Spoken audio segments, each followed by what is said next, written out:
Fala pessoal, tudo bom? Meu nome é Marcos, tenho mais de 15 anos de experiência na área do design e há 3 anos que eu trabalho para uma empresa dos Estados Unidos como Product Design. E hoje eu vou mostrar para vocês algumas boas práticas, algumas técnicas que eu aprendi durante os anos aí para a gente desenhar boas interfaces, né, com boa usabilidade. E a primeira coisa que eu quero comentar é que nada está escrito em pedra, né, na nossa área. O ideal é sempre fazer pesquisa com o usuário, saber o que faz sentido para o usuário, né, e fazer algo que funcione para os usuários que vão usar aquele produto, né. Mas, claro, no geral, a gente sempre quer fazer um produto que tenha uma boa usabilidade, um bom contraste, né, que seja fácil de usar, né. Então, eu vou passar algumas dicas nessa questão. E eu já queria começar dizendo que um erro muito básico, principalmente de quem está começando, é desenhar o projeto sempre para outros designers, ou pensando no teu gosto pessoal, ou mesmo no que o cliente quer, né, sem levar em consideração os usuários, né. A gente está, na verdade, projetando para os usuários finais, né. Ou querer fazer algo muito diferente, muito fora do padrão, né. Eu chamo de síndrome do diferentão, né, aquela pessoa, tanto o designer ou às vezes como o cliente, quer fazer algo muito fora do padrão, né, algo muito diferente, né, como se tu fosse mudar a forma das pessoas usarem a internet, usarem um produto, né. Mas, na verdade, o usuário já está acostumado com vários padrões na internet, né? A internet foi evoluindo, os produtos também. Então, hoje, quando a gente acessa um site, a gente já sabe onde procurar as coisas, quando acessa um aplicativo, né? Eu vou mostrar aqui na visão do site, claro, né? Que é o projeto que vou mostrar, mas se aplica a qualquer produto digital, né? Aplicativo, dashboard. E falando desses padrões, né? Como a gente já está acostumado, né? Por exemplo, uma plataforma de streaming, né? Ela segue o mesmo padrão, né? Se lançarem uma nova, tu vai esperar que ele siga o mesmo padrão do Netflix, do Prime Video, do Disney Plus, né? Tu não vai querer que seja, né, outra forma de navegar, que não apareça os cartazes ali das séries, dos filmes, ou separe o conteúdo de outra forma, né? Por exemplo, a IA, né, algo que surgiu muito recentemente, e tu nota que segue um padrão, né? Então, se a gente acessar aqui, por exemplo, Gemini, o ChatGPT, o Cloud, que eu uso bastante, então vocês vão ver que ele segue um padrão, né? E não, isso aqui não é cópia, né? Mas é um padrão já definido, né? Então, se tu for acessar outra IA desconhecida, assim, uma que eu lanço agora, tu espera que ela se comporte dessa forma aqui como as outras, né? Porque esse padrão já está definido, né? E aí, voltando aqui para o projeto, então. Então, muitos usuários iniciantes, eles acham, né, e eu também tinha isso, de pensar que quando tu começa um projeto aqui, essa tela é uma tela em branco e tu pode fazer o que tu quiser, né? Não que tu não possa, mas vai ser muito difícil tu criar um projeto com uma boa hierarquia, né, com uma boa construção, né, que funcione em várias resoluções, enfim, né? E que alinhe depois com o time de desenvolvimento, né? Então, como é que tu tem que pensar aqui na hora de criar né, repetindo de novo, vou mostrar um site, né? Como é que tu tem que pensar que na hora de criar um site, né, o site ele é separado por caixas. Quando o programador for lá desenvolver o site, né, independente de que plataforma usa, ou vai ser do zero, ele vai montar da seguinte forma: ele vai ter uma caixa aqui grande que vai pegar todo o conteúdo, né? Ele vai ter uma caixa grande aqui que vai pegar todo o site, né? Aí dentro dessa caixa que vai ser o container, né? Dentro dessa caixa vai ter mais uma caixa aqui que vai ser o topo. Dentro dessa caixa do topo, vai ter uma caixa aqui que vai ser o menu do site, vai ter uma caixa aqui que vai ser o texto, né? Aí dentro dessa caixa do menu do site, vai ter uma caixa com o logo, vai ter uma caixa com os links, vai ter uma caixa com o botão. Aqui vai ter uma caixa dentro dessa caixa para o título. Aqui uma caixa para o texto. Aqui vai ter uma caixa, dentro dela duas caixas, que aí uma vai um botão, uma vai outro. Então tu tem que pensar dessa forma na hora de construir um site, né? Porque é dessa forma que vai ser programado. Parece que tu fica muito preso aqui, né? Mas, na verdade, depois que tu pega o jeito, assim, tu vê que tu pode fazer muita coisa, né? E aí, isso já se alinha aos grids, né? Podem ver quando a gente constrói um site que a gente bota os grids, né? Para que isso? Normalmente, a gente cria um grid aqui de 12 colunas, com espaçamento 32 e 72 de largura, né? Entre as colunas. Isso organiza muito na hora da gente construir o site para várias resoluções, né? Por que esse tamanho, né? Podem ver que o conteúdo vai ficar aqui dentro, como eu falei, né? Como é de uma caixa, vai ficar aqui dentro e o conteúdo dentro dessas grids aqui. Então eu crio aqui na resolução de 1920, né? Que é uma resolução Full HD, que é bastante usada. E aqui dentro vocês podem ver que ficou o tamanho de ele fica 1216. Então o conteúdo vai ficar dentro de 1216. Por que isso, né? A gente pode ver que vou mostrar um site aqui para vocês que mostra as resoluções mais usadas.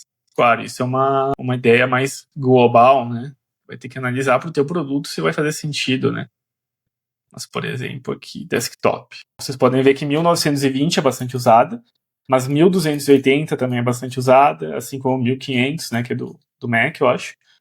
3.000 e pouco, 1366. Então, tu tem que fazer que o site fique bom em 1920, mas também nessas outras resoluções, né? Então, o que significa isso?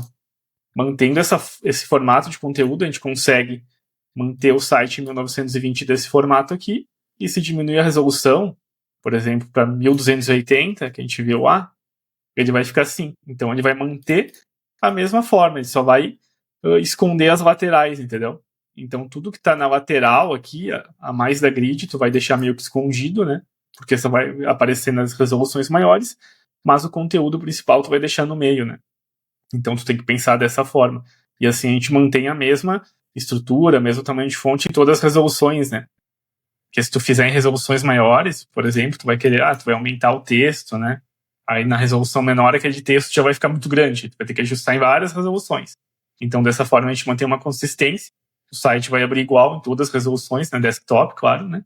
E tu vai conseguir fazer só uma versão para desktop. Depois, claro, tu vai fazer a versão iPad e a versão para o celular, né? E outra questão aqui da grid é justamente para organizar o conteúdo, né? Então, por exemplo, aqui eu botei 3 cards do mesmo tamanho, a gente usou 3 colunas aqui para cada um, né? E esse outro conteúdo aqui também vai usar esse espaço aqui, né? A gente podia até puxar aqui, né? Mas aqui é outra coisa, tu não precisa deixar assim, entendeu? Eu achei melhor deixar mais espaçamento aqui, porque esse conteúdo aqui ele não tem tanta relação com esse outro, né? Então a gente deixa mais esse espaçamento, o usuário não pensar aqui que é tudo a mesma coisa. E claro, isso também vai ajudar na hora de fazer o responsivo, né? Então no responsivo normalmente a gente usa 4 colunas, e aí tu vai adaptar de forma mais fácil quando tu for fazer o layout para o celular, né? E aí, bom, começando aqui. E essa grid aqui também não tem um padrão, né? Eu mostrei o padrão aqui que é o mais usado, mas vocês podem inventar mais. Às vezes eu faço uma grid com mais espaçamento quando eu quero fazer um site clean, sabe? Com mais respiro, mais minimalista, né? E aí, primeiro, como é que eu fiz o site? Aqui, primeiro eu fiz a imagem, né? Usando a IA. Aqui foi tudo que eu gerei, eu comecei a gerar muita coisa. E aí, a imagem final, onde que tá? A imagem final foi essa daqui, ó, que eu escolhi. Eu fiz alguns ajustes e tudo mais, né? Aqui o prompt, né? E como é que eu uso a IA, basicamente? Eu sempre peço no Cloud aqui, por exemplo, né? Gostaria de uma imagem para o guia do site, onde um homem empreendedor de meia idade está andando com patinete elétrica. Ela é preta e com detalhes verdes. Gostaria que criasse um prompt em inglês bem detalhado para criar essa imagem. Lembrando que eu usarei no arquivo do site e gostaria de ter espaço na esquerda para inserir um texto. O texto não deve ser gerado na imagem. Tem porque às vezes a IA bota um texto assim do nada, né? Vamos fazer o teste que ele vai gerar um prompt em inglês mais detalhado, bem detalhado, então só vou copiar aqui e botar. Então, gerar imagens, eu gosto de usar o Cdream, acho que é bom. Vou gerar em 2K aqui para não consumir crédito. E aqui eu vou botar tela panorâmica, né? E vamos gerar para ver o que dá. Então, essa é uma das formas que eu uso o IA, né, para gerar imagem. E aqui, sobre o topo do site também, o que eu gosto de fazer aqui? Eu não uso muito slide. Vocês podem notar que cada vez está sendo menos usado slide, né? Em site é uma solução ali que o usuário não passa, né? Muito pouco usuário passa para o segundo slide já. A não ser que tu tenha uma loja virtual, venda muitos produtos, né? Aí faz sentido, até é meio que um padrão para loja virtual, né? Mas para site institucional, não tem sentido, né? E já tem estudos de algum tempo falando do banner blindness, que é um fenômeno que os usuários eles ignoram o banner quando eles veem que tem cara de slide ali, sabe? Tu quer fazer algo que chame atenção, mas funciona da forma contrária, né? O usuário ignora porque sendo forçado, né? Aquela informação. Fora que tem sites que parecem apresentação de PowerPoint, né? Que é uma imagem gigante que vai passando, tu tá lendo o slide, aí do nada troca pro segundo, aí tu tem que voltar pro primeiro para ler de novo, né?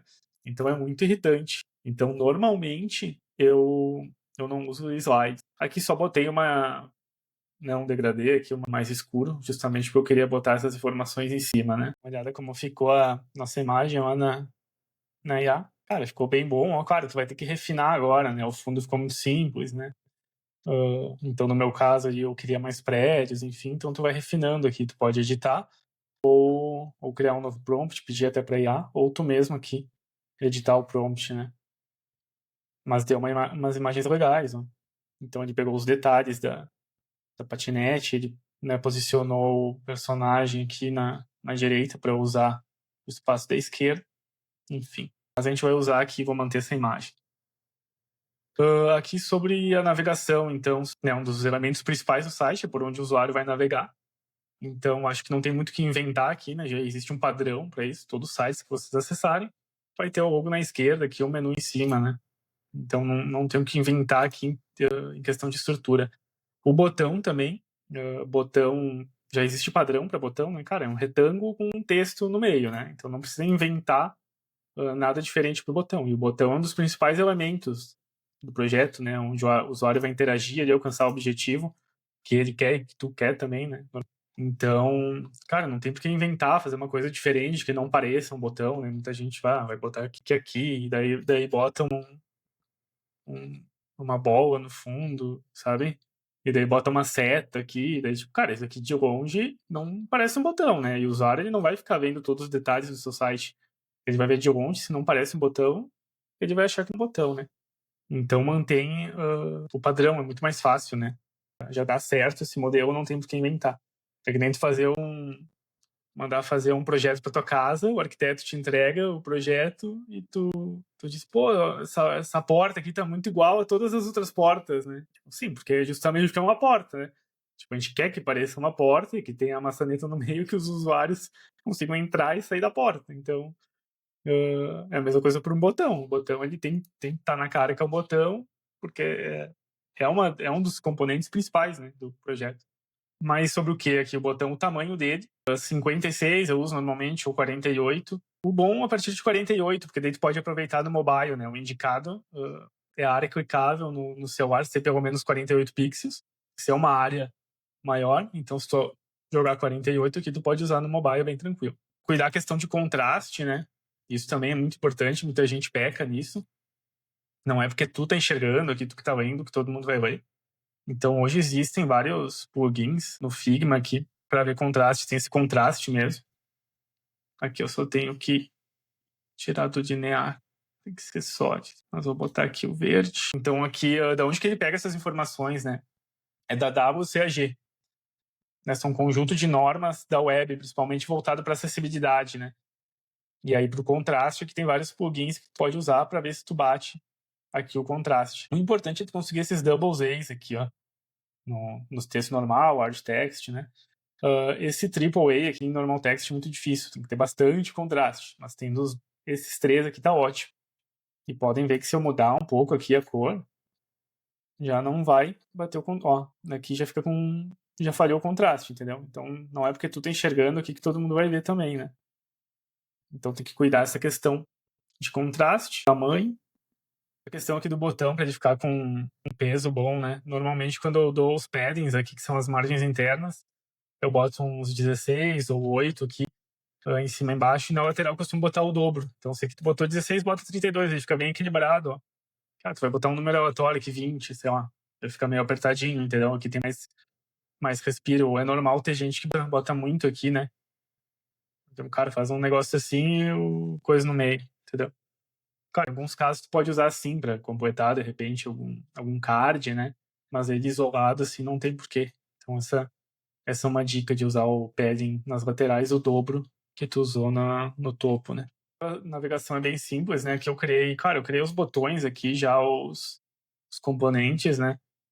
Eu não vou explicar aqui como faz isso. Mas enfim, outra coisa interessante, os links aqui serem botões também. Então, o link dele não vai ficar só no texto, ele vai ficar nessa área. Então, tu já vai aproveitar também no mobile, porque daí no mobile o usuário vai ter uma área maior de clique aqui, né? Não vai ser só no texto. Então, aqui eu crio outras páginas, né? Tá tamanho 16, aqui já tá um tamanho bom pra quem não sabe, né? Quais padrões usar. mas já tá um tamanho ótimo, 16 para o menu. Eu vejo sites usando até 14, porque o menu já é bem fácil de reconhecer, né? Então aqui eu vou botar 32, e aqui eu crio um layout, ó, então eles vão se alinhar. Por que isso, né? Porque depois a gente vai ajeitar no mobile, então conforme a resolução, a gente vai conseguir ajeitar aqui. E aí, como é que eu crio esse efeito, né? Eu vou botar um fundo aqui, fundo preto. Aqui vamos botar mais uns paddings. Aqui a gente diminui a opacidade, né? Eu vou botar uns 20. E aqui a gente bota um background blur. Então vamos jogar ele aqui. Vamos puxar aqui, ó. Ele já vem. Acho que dá pra deixar até mais escuro. E o background blur aqui a gente aumenta, ó. Ele vai dar esse blur no fundo, esse efeitinho, né? Aqui também gosto de botar um stroke bem fininho. 10%, 0,5. Dá pra aumentar aqui. Só um detalhezinho. Dessa forma, eu faço o menu de navegação. Aqui mais algumas considerações sobre o topo do site. Tentem deixar bem claro aqui o que a empresa faz, né? Como ela pode te ajudar e alguma ação, né? Que seria o CTA. E tentem não usar muito CTA, principalmente aqui na hero do site, né? Porque o usuário vai entrar aqui, muito usuário só vai ver isso e vai sair do site, não vai ir até o final. Então é a parte mais importante, né? Então tu tem que deixar muito claro o que é a empresa e ter alguma ação aqui que tu gostaria que o usuário fizesse, né? E tente não usar muitos CTAs por sessões, né? Não ter 4, 5 CTA, porque também confunde o usuário. A gente tem 3, mas 2 são iguais, né? Que é o download app, que é o mais importante, e depois esse aqui vai acompanhar na rolagem. E aqui para assistir um vídeo demo do produto, né? Aqui a gente usa o auto layout também. Outra dica que eu nunca uso branco 100%, então podem ver que eu peguei o tom do verde lá, ó, e botei 97 aqui no Whiteness. Então, não sei se vai dar para ver na gravação, mas se aumentar por cento, nota que já dá uma diferença, né? Aqui no 90, ó. Então aqui tava quanto? 97, já tira um pouco desse brilho, sabe? Do branco. O texto aqui também, normalmente eu nunca deixo branco 100%, eu diminuo a opacidade, boto uns 80, justamente para criar essa hierarquia também, não só de tamanho entre o título e o texto, mas também de cor, né? Para chamar realmente mais atenção aqui. Podem ver que se botar 100%, cara, é só um detalhe, mas fica bem mais harmônico. Ele com 80, né? Porque chama atenção pro texto aqui, depois pros botões, enfim, né? Outra coisa importante que eu botei esses elementos são alguns números, né? Passar uma prova social. Tendência é sempre ter algum elemento visível no topo, né? Claro, aqui eu estou fazendo uma resolução mais alta.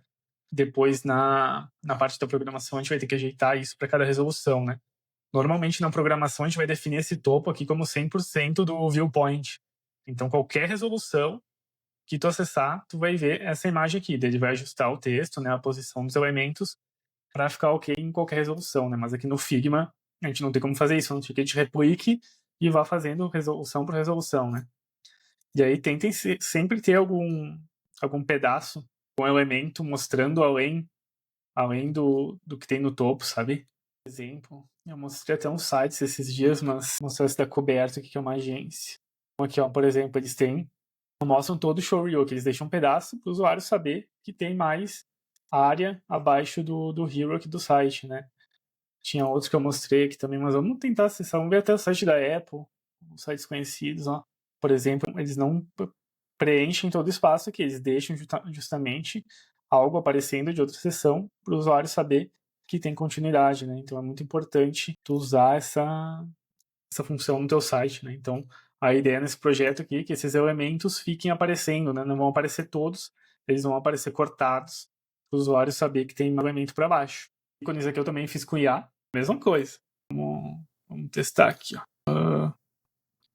Gostaria de criar, vou botar um ícone para representar uma sessão. Que sessão que é ela? Rights Completed. Rights Completed. Vamos ver se ele vai dar a mesma ideia do raio. Então, mais um site de uma startup de mobilidade urbana. Gostaria de um ícone 3D e com a cor, daí a gente pega a cor que a gente está usando aqui, né? Eu tinha criado aqui. Vou pegar esse mais claro aqui. Consegue criar um prompt em inglês para gerar esse ícone. Olha, vai gerar uma Electric Scooter. Vamos ver como é que vai ficar. Já vai ser algo bem diferente do que eu fiz a primeira vez. Tá quadrado aqui.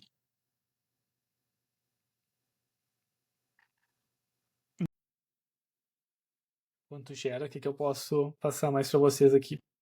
Cuidar sempre dos espaçamentos, né? Então, claro que eu usei o auto layout, então podem ver que aqui, ó, ficou 24 de margem de todos os elementos, né? Os textos aqui estão com 32 de espaçamento, né? Então aqui a gente agrupou esse elemento aqui o botão a gente já separou um pouco, porque esse botão, a gente quer destacar mais ele, né? Se a gente deixar ele muito grudado aqui, vai ficar tudo muito junto, entendeu? Então isso é um grupo, isso como se fosse outro grupo, né? Aqui também, então a gente usa grid para deixar 32 de espaçamento em cada um. Aqui, se vocês verem os elementos aqui também, ó, tá 24 da lateral e 24 do topo e do bottom. Então, é esse cuidado aqui, sabe? Alguns detalhes que vão fazendo diferença. Então, vamos ver o que gerou lá. Só para lembrar que eu quero mostrar mais para vocês. Ó, ficou legal até, cara. Ficou um ícone bem diferente. Não sei se combina com o projeto aqui, mas dá até para usar em algum momento do site, né? E depois você pode recortar aqui também e animar, né? Editar imagem. Já pode tirar o fundo aqui, ó. E mover fundo. Ah, eu queria ter animado antes para mostrar para vocês.